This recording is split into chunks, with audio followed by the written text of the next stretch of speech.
हम छी पूनम मिश्रा, अपने सब लोकन के प्रणाम करै छी। अहाँ सब कोना छी से जरूर कमेंट में बताओ, कारण एखन के जे समय अछि बहुत खराब समय जा रहल अछि। एकटा कहावत छै जे जान छै तऽ जहान छै। हम अपने सब गोटे सँ आग्रह करब, नम्र निवेदन करब जे अपन अपन ख्याल बहुत ज़्यादा राखू, कारण ई महामारी, ई कोविड के महामारी जे छै से बहुत ज़्यादा खतरनाक छै। ई जिनका सबके भऽ गेलनि हैं, भऽ गेल छलनि हैं, हुनका सबसँ जखन गपशप होइए तऽ ओ सब जे अपन स्थिति बतबैत छथि, कहि नहि सकै छी जे कतेक भयावह भऽ जाइ छै।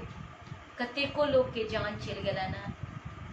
तैं बेर बेर अपने सबसँ कहब जे मास्क जरूर लगाओ और बिना ज़रूरत के बाहर नहीं जाओ।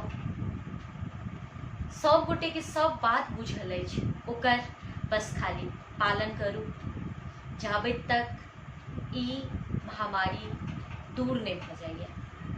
वैक्सीन जरूर लगवाओ ताकि अपने सब सुरक्षित रहब, तखने सबटा छै। हमहूँ सब गीत गबै छी अपने सबके लेल, अपने सब नीक रहै छी। हमरा कमेंट करै छी तऽ हमरा लगैए जेना हमरा पूरा दुनिया भेट गेल अछि। अहाँ सबक आशीर्वाद बहुत ज़्यादा जरूरी छै। तैं अपन ख्याल हम सब लोकनिसँ कहब जे बहुत ज़्यादा राखू, अपना अगल बगल साफ सफाई के ध्यान राखू और जे कोनो भी एकर जते भी पालन छै सबटा करू। हम ई अपने सबसँ आग्रह करब। विशेष अपने सब हमर यूट्यूब चैनल पर बहुत सारा गीत सब सुनै छी, रिलीज होइत रहै छै। तऽ अपने केहन गीत सुनऽ चाहै छी सेहो हमरा जरूर बताओ, जे एखन के जे परिस्थिति छै ओहिमे केहन टाइप के गीत हम गायब तऽ अपने के नीक लागत। अपने अपन मोनक भाव जरूर बताओ।